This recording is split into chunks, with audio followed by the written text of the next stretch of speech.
ஹல்லேலூயா. கர்த்தருடைய பரிசுத்த நாமத்திற்கு மகிமை உண்டாவதாக. இன்றைக்கு இயேசப்பா நம்ம ஒவ்வொருவருக்கும் கொடுக்கிறதான வார்த்தை அப்போஸ்தலர் 2வது அதிகாரம் 25வது வசனம். அவரை குறித்து தாவீது, கர்த்தரை எப்பொழுதும் எனக்கு முன்பாக நிறுத்தி நோக்கி கொண்டிருக்கிறேன், நான் அசைக்கப்படாதபடி அவர் என் வலது பரிசத்திலே இருக்கிறார். ஆமீன். அப்போஸ்தலர்களில் சொல்லப்பட்டிருக்கு பாருங்க, கர்த்தரை எப்பொழுதும் எனக்கு முன்பாக நிறுத்தி நோக்கி கொண்டிருக்கிறேன் என்று யார் சொல்றா? தாவீது சொல்ற. ஏசப்பாவை நான் எப்பவும் எனக்கு முன்பாக நான் என்ன செஞ்சுட்டு இருக்கிறேன்? நிறுத்தி நோக்கி கொண்டிருக்கிறேன். இயேசு ஒருவரை தான் எனக்கு முன்பாக நான் நிறுத்தி அவரே நோக்கி கொண்டிருக்கிறேன். அதனால நான் என்ன செய்வதில்லை? அசைக்கப்படாதபடி இருக்கிறேன். அவரை நான் நிறுத்தி நோக்கி கொண்டு இருக்கிறதுனால, அவர் என் வலது பரிசத்தில் அவர் இருக்கிறபடினால நான் அசைக்கப்படுவதில்லை. தாவீது ராஜா சொல்றாரு, இதுல நான் எல்லா காரியத்திலையும் அவரை தான் காண்கிறேன். ஆமீன். இதோடைய கருத்து என்ன? நான் எப்பொழுதும் எனக்கு முன்பாக கர்த்தரை நிறுத்தி நோக்கி கொண்டிருக்கிறேன்னா, அவருடைய கிரியைகள், அவருடைய காரியங்கள், அவருடைய படைப்புகள் எல்லாவற்றையும் அவர் கர்த்தரை பார்க்கிற மாதிரி பார்க்கிறார். எல்லாவற்றிலையும் கர்த்தரை காண்கிறார். நான் எதை பார்த்தாலும் அதில் என்னத்தை தான் காண்கிறேன்? உண்மைதான் காண்கிறேன் என்று சொல்கிறார். அதனால என் நினைவு, என்னுடைய சிந்தனை, என்னுடைய எல்லாம் நீராக இருப்பதனால, நீர் என் வலது பரிசத்திலே இருக்கிறீர். நான் எதை பார்த்தாலும் எப்பவும் அதில் நீர் தான் தெரிகிறீர். அதனால நீர் என் வலது பரிசத்தில் இருக்கிறீர், நான் அசைக்கப்படுவதில்லை. இதே சங்கீதங்களில் நான் பார்க்கும்போது, கர்த்தரை எப்பொழுதும் எனக்கு முன்பாக வைத்திருக்கிறேன், அவர் என் வலது பரிசத்தில் இருக்கிறபடினால் நான் அசைக்கப்படுவதில்லை என்று பார்க்கிறோம். அப்போது நாம் இன்னைக்கு ஏன் நம் வாழ்க்கையில் இப்படி தாவீது சொன்னது போல் சொல்ல முடியல? ஏன் நமக்கு ஒரு அசைவு வருது, ஒரு ஆட்டம் காணுது? நம் வாழ்க்கையே ஆட்டம் காணுது.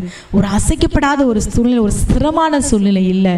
நாம் எல்லாவற்றிலையும் அவர் என் வலது பரிசத்தில் இருக்கிறார் என்று சொல்லி அவரை நிறுத்தி நாம் நோக்காமல் இருக்கிறது. அப்போஸ்தலர் அழகா சொல்லி இருக்கிறது, எப்பொழுதும் எனக்கு முன்பாக கர்த்தரை நான் நிறுத்தி நோக்கி கொண்டிருக்கிறேன், நான் அசைக்கப்படாதபடி அவர் என் வலது பரிசத்தில் இருக்கிறார். என் வாழ்க்கை தடுமாறாதபடி அவர் என் வலது பரிசத்தில் இருக்கிறார். ஆமீன். அப்படி இருக்கிறதுனால நான் என்ன செய்ய மாட்டேன்? நான் அசைக்கப்பட மாட்டேன். அதனால் என் இருதயம் மகிழ்ந்தது, என் நாவு களிகூர்ந்து, என் மாம்சம் நம்பிக்கையோட தங்கியிருக்கும். அவர் என் வலது பரிசத்தில் இருக்கிறதுனால என் மாம்சம் என்ன செய்யும்? நம்பிக்கையோடு இந்த ஜீவ காலத்தில் தங்கியிருக்கும். என் இருதயம் மகிழ்ந்து களிகூரும், என் நாவு களிகூரும், என் மாம்சம், என் சரீரம் நம்பிக்கையோடு தங்கியிருக்கும். இந்த விசுவாசமோ, இந்த ஆணித்தரமான ஒரு காரியமோ நமக்கு வேணும். அப்போ நாம் இந்த வார்த்தை என்ன செய்யணும்? அறிக்கையிட. நேசப்பா, நான் தாவீது ராஜாவை போல நானும் கூட உண்மை நான் எப்பொழுதும் எனக்கு முன்பாக வைத்திருக்கிறேன். என் மாம்சம் இந்த உலகத்தில் நம்பிக்கையோடு தங்கியிருக்கணும். இன்னைக்கு எத்தனை பேருடைய மாம்சம் நம்பிக்கையோடு தங்கியிருக்கு? சந்தேகத்தோடு. ஒரு சின்ன வியாதி வந்துட்டாலே செத்து போயிடுவோமோ, ஒரு பூச்சி கடிச்சிட்டாலே செத்து போயிடுவோமோ, ஏதோ ஆபத்து வந்துடுவோமோ, இப்படி ஒரே பயம்.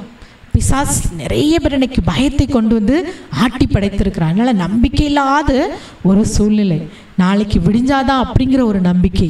சங்கீதக்காரன் இன்னும் சொல்றாரு பாருங்க, சங்கீதம் 4:8, நான் சமாதானத்தோட படுத்துக்கொண்டு நித்திரை செய்வேன், கர்த்தாவே நீர் ஒருவரே என்னை சுகமாய் தங்க பண்ணி. இன்னைக்கு எத்தனை பேர் இப்படி சொல்ல முடியும்? சமாதானத்தோட படுத்துக்கொண்டு நித்திரை செய்வேன். கண்ணை மூடினாலே ஒரே பிசாசு வீட்டை சுற்றி சுற்றி வர்ற சவுண்டு பயங்காட்டுது. பிள்ளைங்கள நடுராத்திரியில் எழும்பி கத்துறாங்க, அம்மா அம்மான்னு கத்துறாங்க, பயம்.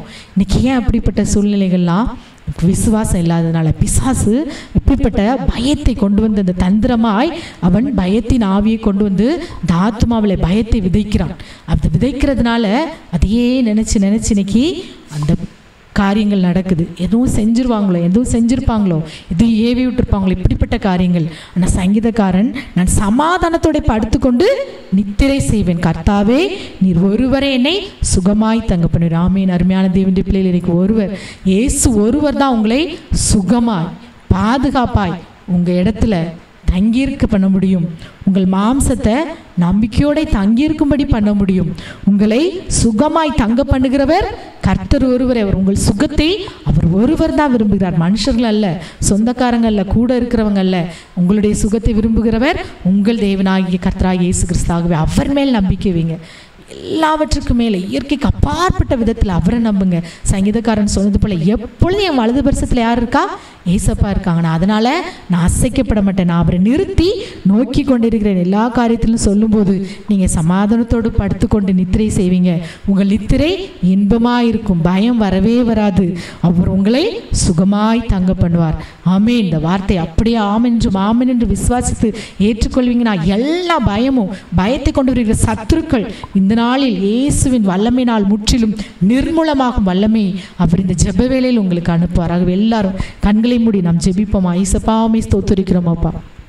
இயேசுவே, சங்கீதக்காரனாகி தாவீது சொன்னது போல நான் எப்பொழுதும் என் இயேசுவை நான் எனக்கு முன்பாக நிறுத்தி நோக்கி கொண்டிருக்கிறேன். அவர் என் வலது பரிசத்தில் இருக்கிறபடினால் நான் அசைக்கப்படுவதில்லை. அதனால் என் மாம்சம் நம்பிக்கையோடு தங்கியிருக்கும், என் நாவு களிகூறும், என் இருதயம் மகிழும் என்று சொல்லி இந்த வார்த்தையின்படி தேவரீர் ஒருவரே என்னை சுகமாய் தங்க பண்ணுவீர், நான் சமாதானத்தோடு படுத்து நித்திரை செய்வேன் என்ற வார்த்தையின்படி அப்பா இந்த வேளையில் ஜெபிக்கிற பிள்ளைகளுடைய வாழ்க்கையில் அப்பா சமாதானத்தை கெடுத்து பயத்தை கொண்டு வந்து சுகமாய் நித்திரை பண்ண விடாதபடி நித்திரையை கெடுக்கிற பயத்தின் ஆவிகள் இந்த நாளில் முற்றிலுமாய் இயேசுவே வானத்தையும் பூமியையும் உண்டாக்கின நசரேயனாகிய இயேசு கிறிஸ்துவின் வல்லமையுள்ள நாமத்தினால் முற்றிலும் கட்டப்படட்டும்பா. நாங்கள் சுட்டரிக்கிறோம் தகப்பனே. ஆவியானவரே அப்பா உம்முடைய வல்லமையுள்ள கரம் இந்த நாளில் இறங்கி செயல்படட்டும் அப்பா. இயேசுவே மாம்சம் நம்பிக்கையோட தங்கி இருக்கும் என்ற வார்த்தையின்படி ஒரு மேலான நம்பிக்கையும் ஒரு மேலான விசுவாசத்தையும் உமது நாமத்தின் மேல் நீர் கட்டளையிடுங்கப்பா. நீர் உயிர் தெழுந்த இயேசுவா இந்த நாளில் ஜெபிக்கிற ஒவ்வொரு பிள்ளைகளுடைய வீடுகளுக்குள்ளும் நீர் பரிசுத்த ஆவியானவரை இறங்கி கிரியை செய்கிற மேலான கிருபைக்காக ஸ்தோத்திரம். பயங்களை கொண்டு வருகிற ஆவிகள் இந்த நாளில் முற்றிலும் நிர்மூலமாகட்டும் இயேசுவின் நாமத்தில். அப்பா பிள்ளைகள் சமாதானத்தோடு படுத்து நித்திரை செய்யட்டும். பெரிய காரியங்களை செய்யுங்க. நீர் பிள்ளைகளோடு வலது பரிசத்தில் உட்கார்ந்து அசைக்கப்படாத ஒரு அசைவில்லாத ஒரு ஸ்திரமான வாழ்க்கையை கட்டளையிடுங்க. முற்றிலுமா இந்த நாளில் ஜெபிக்கிற ஒவ்வொரு பிள்ளைகளுக்கும் இப்படிப்பட்ட காரியத்தை செய்து ஆசீர்வதியும் பலப்படுத்தும். பெரிய காரியங்களை செய்யும். சகல துதி கன மகிமை ஒருவருக்கே செலுத்துகிறோம். இயேசுவின் நாமத்தில் ஜெபிக்கிறோம் நல்ல பிதாவே. ஆமீன் ஆமீன்.